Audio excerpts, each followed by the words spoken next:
오늘은 노아의 아들들이라는 제목으로 하나님 말씀을 전하고자 합니다. 담임 목사님께서 새롭게 부임하신 지 꽤나 오랜 시간 지났는데요. 목사님 부임하시면서 제가 청년부를 담당하게 되었습니다. 청년부를 담당하게 되면서 청년들과 함께 한 3, 4주 전부터 청년 제자훈련을 시작하게 되었습니다. 원래는 한 번에 34주 과정인데요. 그렇게 하면 사람 잡을 것 같아서 전반기, 후반기 17주 과정을 하려고 생각을 하고 있었는데 그것도 좀 많은 것 같아서 7주를 먼저 끊어가고 하반기 10주를 이어서 할 예정으로 7주 과정의 제자훈련을 시작하고 있습니다. 그래서 지금 벌써 4주차를 향해가고 있어요. 네 번째를 향해가고 있는데 이미 절반이 지나가는 그런 아이러니한 현상이 진행되고 있습니다. 지금 청년들이 5명이 함께 참여하고 있는데요. 이 5명이 참여하는 청년들 중에 3명이 저 뒤에 이렇게 앉아있어요. 3명.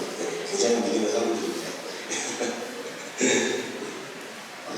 이 청년들이 뭘 하고 있냐면 제자훈련이라는 게 이제 말씀을 배우는 시간이긴 하지만 거기서 이제 신앙의 루틴을 만들어가는 시간입니다. 그래서 하루에 10분씩 기도하기. 이거는 무조건입니다. 하루에 10분씩. 그러니까 오늘 20분 했다고 내일 10분 안 해도 되는 게 아니에요. 오늘 20분 했으니까 오늘 20분. 내일은 또 내일 10분 이렇게 해서 일주일에 70분을 기도합니다. 10분 했는데 일주일 채우기가 70분 많죠. 그렇죠? 뭐라고 하면 꽝이에요. 안 하는 거하고 똑같습니다. 성경 읽기도 하루에 3장씩. 오늘 6장 읽었으니까 내일 3장 아니에요. 오늘 6장 읽었으면 오늘 읽은 것도 내일 다시 또 읽는 거예요. 맡겨진 분량대로. 그렇게 이제 성경도 있고 큐티도 일주일에 3번 해야 됩니다. 큐티도 일주일에 3번 해야 되는데 큐티를 좀 안 하다 하는 게 쉽지 않다 보니까 새벽 기도를 한번 나오면 큐티를 한번 했다고 하시겠다 이렇게 얘기를 했어요. 그런 좀 이해되시죠? 왜 청년들이 새벽 기도를 나오는지. 근데 그럼에도 불구하고 새벽 기도 나오고 큐티도 하는 거예요. 네. 그리고 새벽 기도를 안 가지려고 굉장히 애를 쓰더라고요. 네. 사실 새벽 기도를 나오라고 했던 건 아니었는데 본인들이 신앙 루틴을 쌓아가면서 이것도 나에게 중요하구나 라고 하면서 하고 있는 것 같습니다. 네. 그리고 교제에 집중해야 됩니다. 할 게 굉장히 많아요. 근데 이거는 사실 짧게 내준 편이긴 한데 그럼에도 청년들이 힘들지만 따라오고 있어요. 그러면서 너무 좀 뭐라고 할까? 은혜가 됩니다. 그리고 그들의 신앙을 응원하고 있어요. 그래서 신앙의 루틴을 쌓아가는 데로 한번 최선을 다하자 이러고 있는 상황인데요. 이 신앙의 루틴을 쌓아가는 그 과정 속에 또 뭐가 있냐면 기도의 후원자를 찾는 일이 있어요. 그래서 권사님 몇 분, 이렇게 집사님 몇 분이 이거 써주셨는데 여기 계신 분들 중에 써주신 분들 계시죠? 기도하고 계시죠? 여러분 기도 안 하시면 소문들이 엄청 죽어요. 굉장히 중요합니다. 기도 후원자가 굉장히 필요한 상황이 있어요.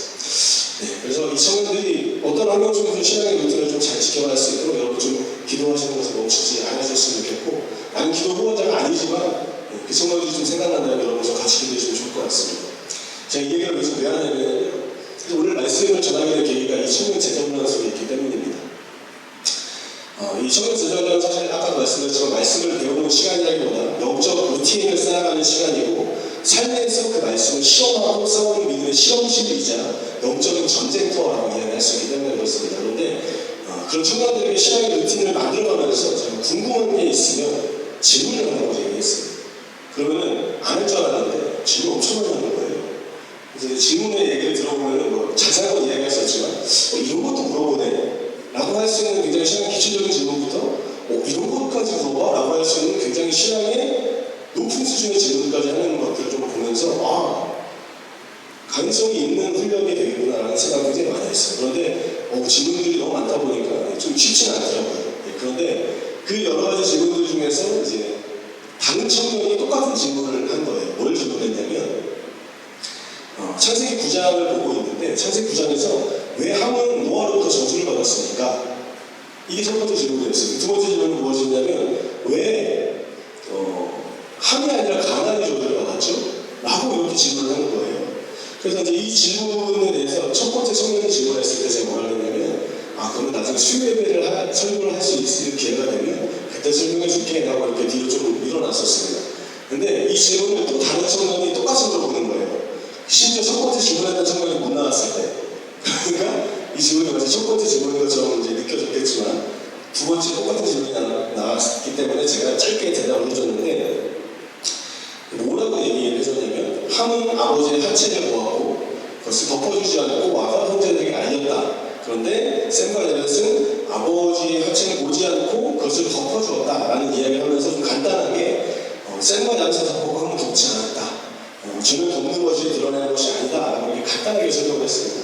근데 사실 이 얘기는 간단한 이야기는 사실 아니거든요. 이렇게 간단한 얘기를 하고 이제 수요일에 기회가 되면 말씀에 대해서 이야기를 해드리겠습니다 했는데 이렇게 빨리 찾아올 줄 몰랐어요. 이렇게 빨리 찾아올 줄 원래 한 6월 말 정도라 생각하고 있었는데 급한 일정으로 해서 이제 5월 달인 지금에서 이 얘기를 하고 있습니다. 사실은요, 이 말씀에 내면 깊숙한 것이니까 말씀을 좀 더 깊게 보다 보면요, 이 얘기는 좀 더 충격적인 이야기로 다가올 수가 있는 부분입니다. 그래서 사실은 19세 미만의 아이들이 좀 안 들었으면 하는 마음이 사실 좀 있기는 합니다. 네. 오늘 말씀을 좀 더 깊게 보기 위해서 배경을 좀 보자고 한다면요, 9장 18절 말씀을 좀 봤으면 좋겠는데요. 함께 같이 읽어보도록 하겠습니다. 시작.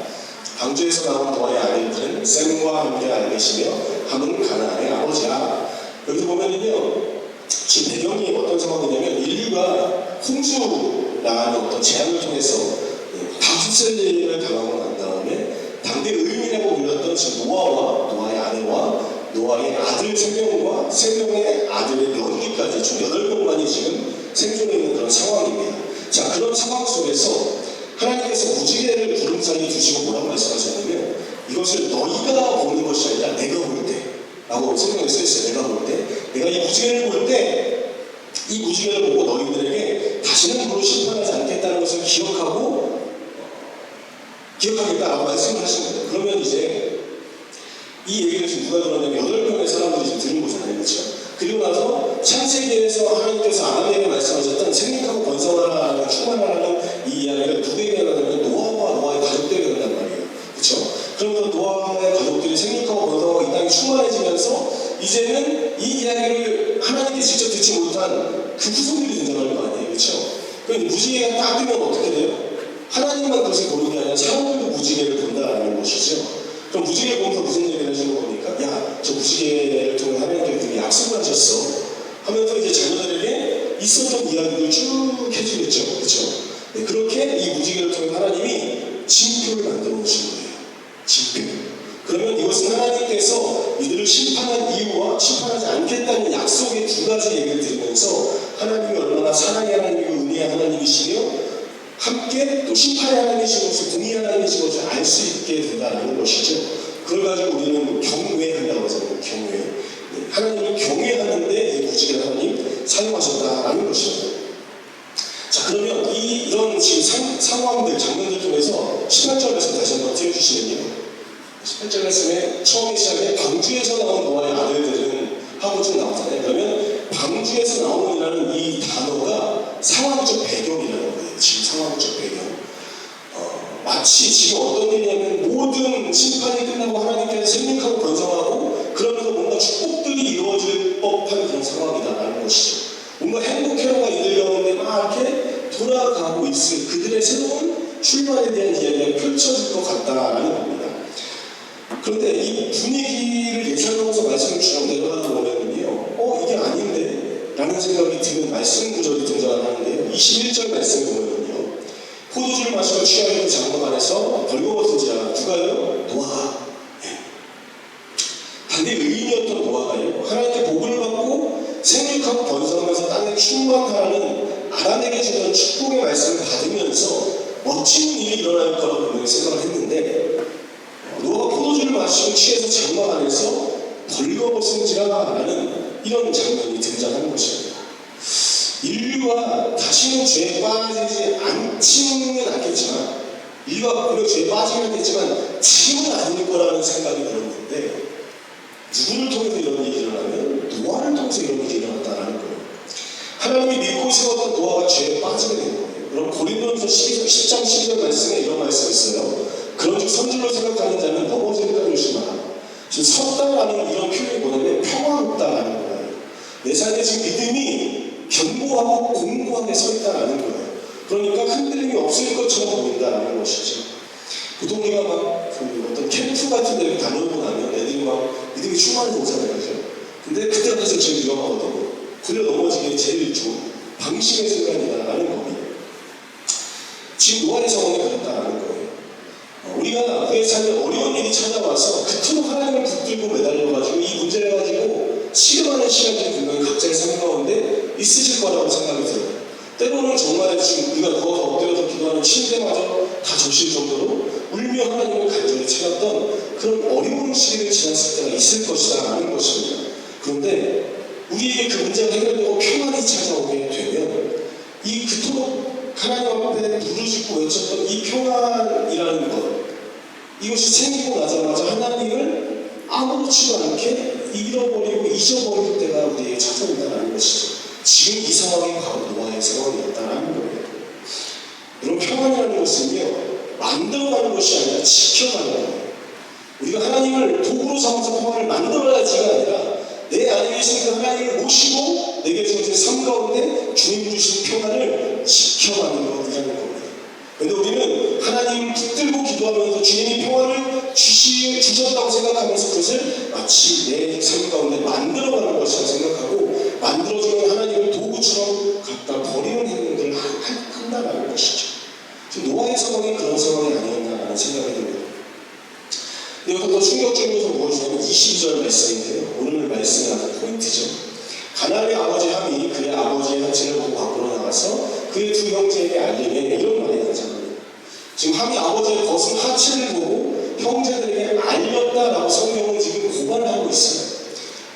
그가 알고 들어갔는지 모르고 들어갔는지는 모르겠으나 나중에 정황을 살펴보면 이것이 알고 들어갔다 모르고 들어갔다라기보다 그 어떤 의도 자체가 불순했다라는 것을 알 수가 있는데요. 이 상황을 지금 나가서 형제들에게 알렸다라고 이야기하고 있어요. 그 말을 보면 셈과 야벳이 23절에 어떻게 행동하냐면 이렇게 행동합니다. 셈과 야벳이 옷을 가져다가 자기들의 어깨에 메고 뒷걸음질 쳐 들어가서 그의 아버지 하체를 덮었으며 그들의 얼굴을 돌이키고 그들의 아버지 하체를 보지 않았더라 라고 이렇게 이야기하고 있어요. 지금 딱 봐도 어떻게 되냐면 함과 셈과 야벳이 극명하게 태도가 나눠지는 것을 우리가 볼 수 있다는 것입니다. 자, 그런데 이 뒤로 넘어가면 나중에 어떻게 됩니까? 이 일로 함의 아들 가나안이 저주를 받게 됩니다.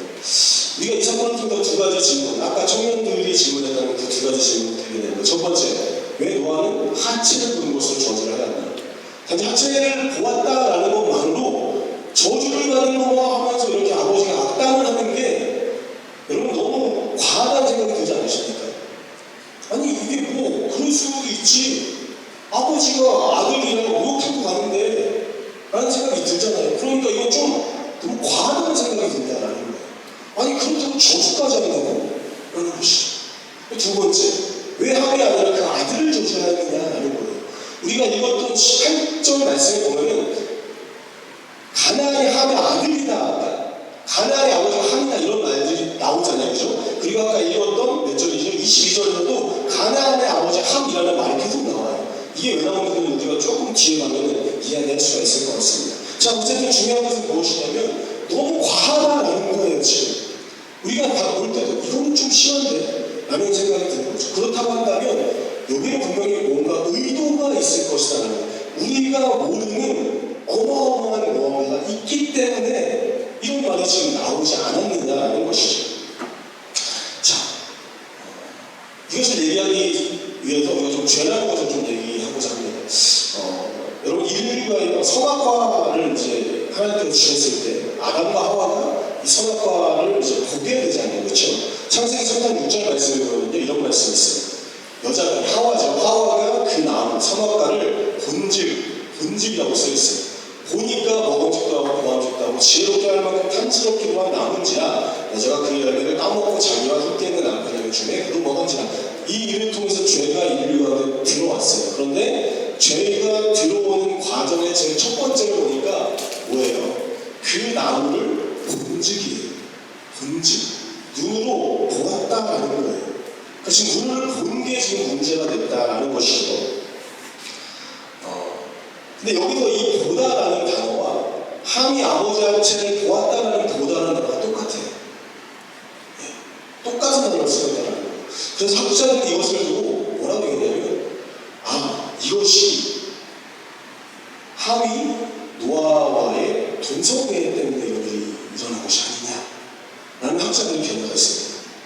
하체를 보았다라는 이 표현이 몸으로 행동으로 죄를 저질렀던 하와와 아담의 모습처럼 하체를 보았다라는 것이 그 보았다라는 것 표현 안에 행동했다라는 어떤 의미가 담겨져 있다라는 것이죠. 그러니까 단순히 하체를 보았기 때문에 저주를 받는 것이 아니라 이것을 보았는데 이 본 것이 아버지 하체와 아들과의 동성애로 인한 죄다라는 그런 메시지가 담겨있다고 학자들이 이야기합니다. 이거 충격적이시죠? 여러분 이런 얘기가 창세기 내용 가운데 계속해서 나오고 있어요. 소돔과 고모라의 사건을 보시면요, 거기서 왜 그들이 멸망당합니까? 새로운 남자가 왔다라고 얘기하고 우리가 그거와 관계하느냐 무슨 얘기예요? 이미 그 안에는 자기들끼리 다 성관계를 했다는 뜻이에요. 얼마나 추악한 상황에 성경은 낱낱이 구하고 있어요. 이 얘기가 그냥 다르지 않다라는 겁니다. 그런데 과연 이것만을 이야기하는 것일까라는 거예요. 학자들이 왜 이렇게 이야기했는지 배경을 살펴보면요, 레위기 18장 말씀으로 가야 되는데요, 18장 6절에서 8절까지의 말씀 중에 6절을 먼저 보면요, 각 사람 자에게 살붙일 가까이에 그의 하체를 범하지 말라. 나는 여호와이니라. 이런 말씀이 있어요. 자, 이 말씀이 지금 뭘 얘기하는 거냐면 근친상간법이에요. 가족끼리의 성관계가 죄라는 것을 얘기하는 말씀 구절이 레위기 18장에 지금 등장을 하고 있습니다. 자, 그런데 하체를 범하지 말라. 이게 뭐냐면 성관계를 하지 말라는 뜻이에요. 그러니까 아까 지금 뭐예요? 하체를 보았다라는 이런 표현이 지금 여기서 보면 하체를 범하지 말라와 같은 맥락 속에서 볼 수가 있다는 것이죠. 그렇기 때문에 하체를 몸으로 인해 행동으로 옮겼기 때문에 그것은 동성애의 죄를 저지른 것이다. 그러니 노아가 함에게 그런 저주를 퍼부었던 것이 아니냐라는 것입니다. 그런데 더 놀라운 것은 7절입니다. 7절 말씀은요, 내 어머니 하체는 곧 내 아버지 하체니 너는 범하지 말라. 그는 내 어머니인지 너는 그의 하체를 범하지 말지니라. 이런 말이 있어요. 불가능한 얘기인데 말씀이기 때문에 우리는 들어야 합니다. 어머니 하체와 아버지 하체가 이것은 같은 맥락을 의미하는 거예요. 그러니까 아버지의 하체를 범하는 것이 어머니의 하체를 범하는 것이다. 자, 그러면 아까 말했던 노아의 아버지의 하체를 보았다, 이게 다른 의미로 어머니의 하체를 보았다와 같은 말이 된다는 것이죠. 그러니까 이것은 동성애인과 동시에 근친상간일 수 있다라는 아주 더럽고도 무서운 죄가 이 안에 담겨있음을 우리는 그 말씀 가운데 겹겹이 가려져 있는 커플들을 떼어내면서 그것을 볼 수 있다는 것이죠.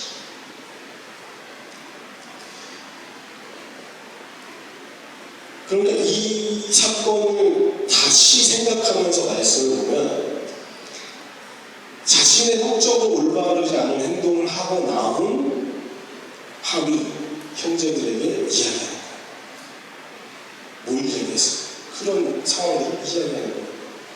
이 이야기가 뭘까요? 죄로부터의 초대인 거예요. 얼마나 난잡한 초대인지 이해되시죠? 근데 그때 셈과 야벳은 그 행동을 전해주고 나서 어떻게 행동하냐면 23절에 이렇게 행동합니다. 23절 들어주세요. 셈과 야벳은 옷을 가져다가 자기들 어깨에 메고 뒷걸음질 들어가서 그들의 아버지 하체를 덮었으며 그들이 얼굴을 돌이키고 그들의 아버지와 하체를 보지 아니하였더라. 이렇게 말씀하고 있습니다. 하체를 보지 않았다는 것은 그 행동을 하지 않았다, 그 몸을 품지 않았다 라는 그런 이야기입니다. 왜 하냐면요, 여러분 보는 것은요 죄를 지켜합니다. 여러분 백화점 가시면요 사고 싶은 거 많으시죠? 왜 그럴까요? 봤으니까요. 안 봤으면 사고 싶지 않아요. 그리고 DP를 하는데 왜 이렇게 예쁘게 DP를 해놔요? 그죠? 그리고 또 꼭 가방만 DP 해놓으면 옷도 같이 DP 해놔요. 어떻게 다 같이 사고 싶게끔, 그죠? 왜 그래요? 똑같아요. 이걸 보게 해서 마음에 들게 해서 사고 싶게 해요. 죄도 똑같습니다. 죄도 똑같아요. 왜 인간한 동영상을 보는 것들이 죄입니까? 그 행동이 보는 것으로부터 비롯되기 때문이에요. 그 행동이 거기서 끝납니까? 아니라는 거예요. 행동으로 옮겨지게 돼 있어요. 어떤 방법인지. 그럼 보는 것은요, 그렇게 인간에게 있어서 굉장히 나약한 취약점 중에 하나라는 거예요. 요한일서 2장 6절 말씀 이런 말씀이 있습니다. 이는 세상에 있는 모든 것이 육신의 정욕과 안목의 정욕과 이상의 자랑이니 다 아버지께로부터 온 것이 아니라 세상으로부터 온 것이야. 아멘. 사도 바울은 뭐라고까지 얘기하냐면 세상의 모든 것이라고 얘기해요. 뭐가요? 육신의 정욕과 안목의 정욕과 이상의 자랑. 우리가 말하는 육신의 정욕, 우리가 잘 알고 있는 육신으로부터 죄를 짓는 것, 안목의 정욕은 여러분 눈으로 죄를 짓는 걸 이야기해요. 그리고 이생의 자랑, 내가 이 삶을 살아가면서 많은 것들을 이 업적에 대한 자랑들이 하나님께로부터 온 것이 아니라 어디로부터 왔다고 해요? 세상으로부터 왔다고 이야기하는 거예요.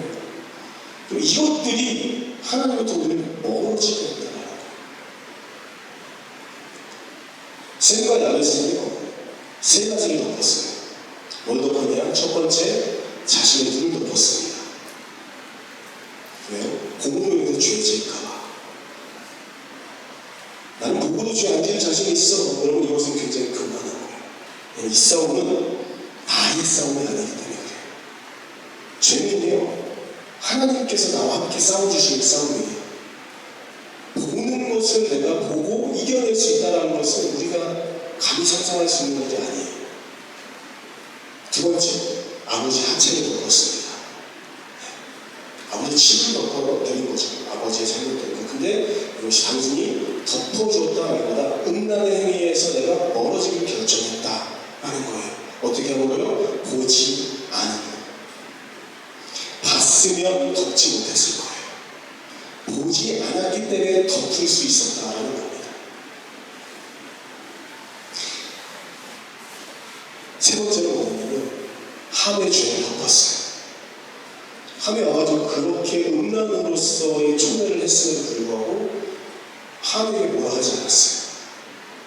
이 세 가지를 통해서 우리가 알아야 될 그리스도인의 신앙의 태도가 무엇인지를 올바로 생각해봐야 될 필요가 있다는 겁니다. 첫 번째, 눈으로 짓는 죄에 대해서 멀어져라.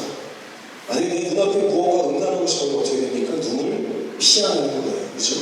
왜냐면 그것이 그 작은 것 하나가 나의 삶 전체를 흔들어오기 때문이다라는 거예요. 그렇게 되면 어떻게 됩니까? 그 안목의 정욕을 통해서 우리가 그 하체를 덮는 것이 아니라 하체를 보게 되므로 범하게 되는 겁니다.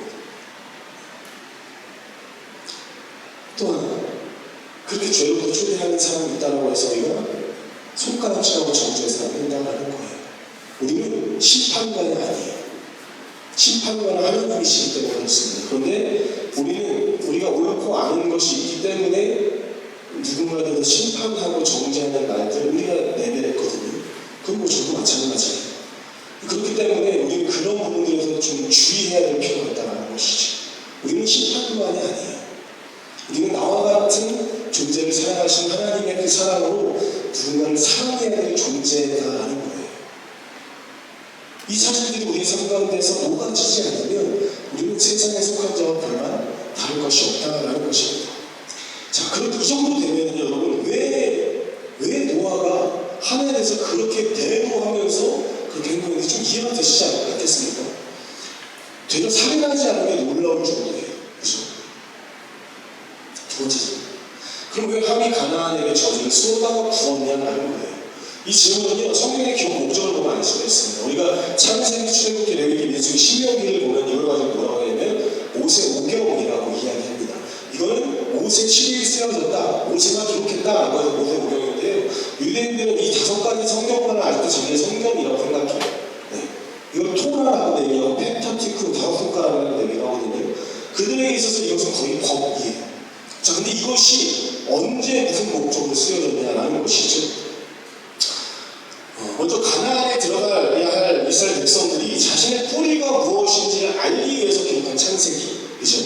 그리고 우리를 인도하시는 하나님이 어떤 분이신지를 기록한 출애굽기, 정복해야 될 가나안은 어떤 땅인지, 가나안의 땅에 들어서 어떻게 살아야 될지에 대한 법을 써놓은 레위기, 가나안에 들어간 2세대의 이스라엘 백성들을 출애굽과 레위기에서 나온 율법들을 다시 재교육하는 민수기, 그 율법을 반복하는 모세의 구별적인 설교가 담겨져 있는 신명기.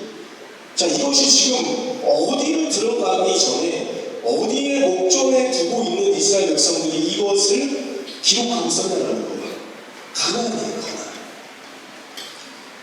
하나님께서 아브라함한테 가나안 땅을 주라고 했단 말이에요. 그렇죠? 그러니까 이 가나안 땅에 들어가기 전에 이 책이 다 쓰여진 거예요. 뭐예요? 우리의 정체성이 무엇인지, 우리는 어디로부터 왔는지. 그래서 사실은 창세기, 출애굽기, 레위기, 민수기, 신명기가 쓰여있지만 시작은 출애굽기, 창세기예요. 왜냐하면 출애굽기란 백성들이 창세기에 대해서 자기의 뿌리를 찾기 때문에 순서대로 보면은 출애굽기, 창세기, 레위기, 민수기, 신명기다라는 것이죠. 이 성경의 기록들을 통해서 이야기하고 싶은 것이 뭐냐면 여기에 중심에는 가나안이 있는 거예요.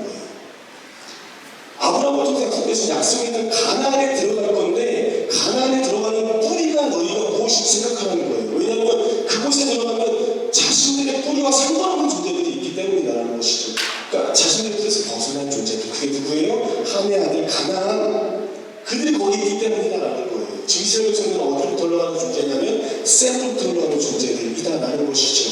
그러니까 이 상황 속에서 자신들의 출발을 알아야 되고 자신들의 이것을 하나님이 누군지를 간과해야 되고 레위기는 원래 1세대 백성들을 위해서 쓰여졌는데 가데스 바네아에 들어가서 정탐꾼 사건에서 못 들어가게 됐잖아요. 그러니까 이 책이 어떻게 된 겁니까? 2세대를 위한 책이 된버린 거예요. 그리고 나서 이 법들을 통해서 재교육을 하는 게 민수기, 우리가 지금 새벽에 묵상하고 있는 민수기죠. 그리고 민수기 다음에 모세가 이제 들어가지 못하는 무리가 물상으로 들어가지 못하는 그 일로 통해서 모세가 이제 고별 설교를 해야 되는 신명기의 내용까지가 가나안과 다 연동이 되어 있다는 거예요. 그런 의미에서 18절 말씀을 보면 왜 함이 가나안의 아버지인지 써놓은 것을 우리가 알 수 있다는 거예요. 왜인지 한번 쭉 보겠습니다.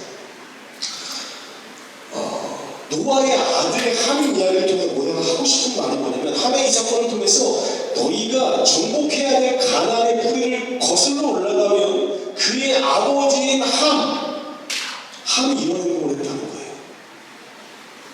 그리고 가나안 하는 것을 생각하는 거예요. 다 음란 이런 것들밖에 없어요. 그 다음에 인신제사, 풍요와 나삼의 상징 이런 것들이 다 어디에 있습니까? 가나안에 있어요. 그리고 여러분 함의 아들 중에 또 누가 있는지 아십니까? 애국도 있어요. 애국은 어떻습니까? 마찬가지예요. 지금 뭘 얘기하고 싶은 겁니까? 자, 이 가나안에 들어갈 때 이 가나안의 출발은 어땠는지 우리가 보라는 겁니다. 아버지에게 했던 함의 행동을 보라는 거예요. 그래서 이야기하는 겁니다. 18절 말씀을 한번 띄워주시면 감사하겠습니다. 18절 말씀은 그래서 함은 가나안의 아버지, 이 얘기를 하는 거예요. 지금 이걸 누가 봅니까? 이스라엘 백성들이 보는 거잖아요. 함이 가나안의 아버지야. 우리가 생각하는 가나안은 뭔지 알지? 근데 그 가나안의 아버지 함이 어떤 일을 했는지 한번 볼까? 하면서 18절부터 쭉 보여주는 거예요.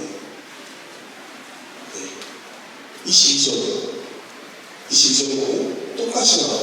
함은 가나안의 아버지라고 하는 말이 22절에 똑같이 나와요. 보세요.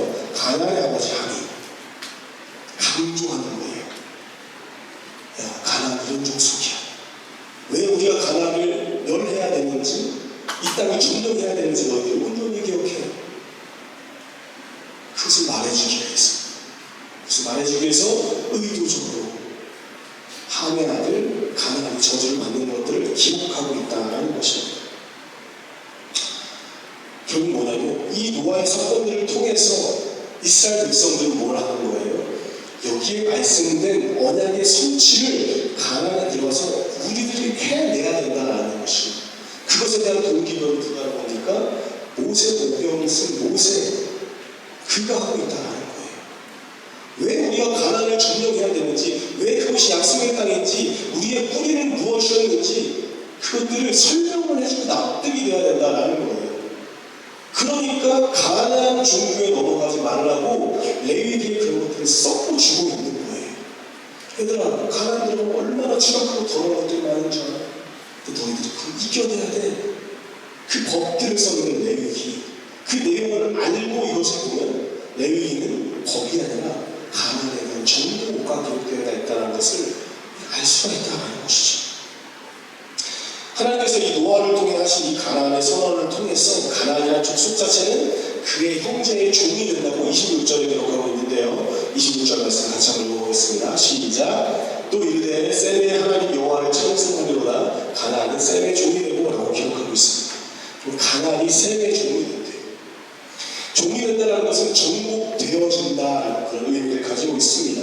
그렇다면 이렇게 축복을 받은 셈과 야벳을 한번 보자면요. 야벳을 보면은 야벳이요. 장막에 거하게 되는데 어디 장막에 거하게 되냐면 셈의 장막에 거한다고 기록하고 있어요. 근데 뭔가 좀 이상하지 않나요? 야벳이 축복을 받으면 어디 장막에 거해야 축복받는 거라고 느껴지죠? 자기의 이름의 장막에 거해야 되는 거 아닙니까? 야벳이 야벳의 장막을 거해서 축복받는 건데 야벳이 야벳의 장막이 아니라 셈의 장막에 거하게 되는데 이게 뭐지? 왜 이럴까라는 거예요. 이 셈의 자손이 족보를 타고 쭉 내려가면 어디까지 내려가냐면 예수 그리스도까지 내려가요. 그럼 셈의 장막이라는 건 뭘 의미하는 겁니까? 예수 그리스도의 장막을 의미하는 거예요. 자, 그렇다고 한다면 셈의 장막에 거하기 위해서는 가나안 족속과 같은 우리의 삶, 가나안의 죄들에 빠져 살고 있는 우리가 어떻게 되어야 하냐라는 거예요. 말했듯이 정복 당해줘야 된다는 거예요. 누구로부터? 셈으로부터. 예수 그리스도의 장막 안에 들어가는 방법이에요. 셈의 장막 안에 정복당하지는 가나안의 삶. 결국 말씀으로 정복당하는 삶을 살아야만 우리의 삶이 변화될 수가 있다는 것이죠. 여러분 이렇게 정복당한다라는 표현이 되게 좀 억울하게 느껴질 수 있지만 우리가 셈의 장막 안에 가나안과 같은 우리가 정복된다는 것은 결국에 회복된다는 것을 의미하고 있다는 것입니다. 그렇기 때문에 우리는 뭘 생각해야 됩니까? 정복이라는 이 불편한 단어에 기쁘게 나아가야 되는 청년 설교에서 얘기하는 역설, 저희 청년들이 역설에 대한 얘기를 했거든요. 온갖 불편한 단어인데 그것을 기대해야 되는 거야. 역설적인 표현. 그 정복을 우리는 소망하고 기대해야 돼. 어느 순간에요? 매 순간. 말씀이 선포되어지는 그 삶의 순간 속에서, 하나님의 은혜가 전하여지는 그 삶의 순간 속에서 우리는 하나님의 말씀 가운데 정복되어지기를 소망해야 된다는 거예요. 그것이 무엇이기 때문에요? 회복이기 때문에. 우리는 어떻습니까?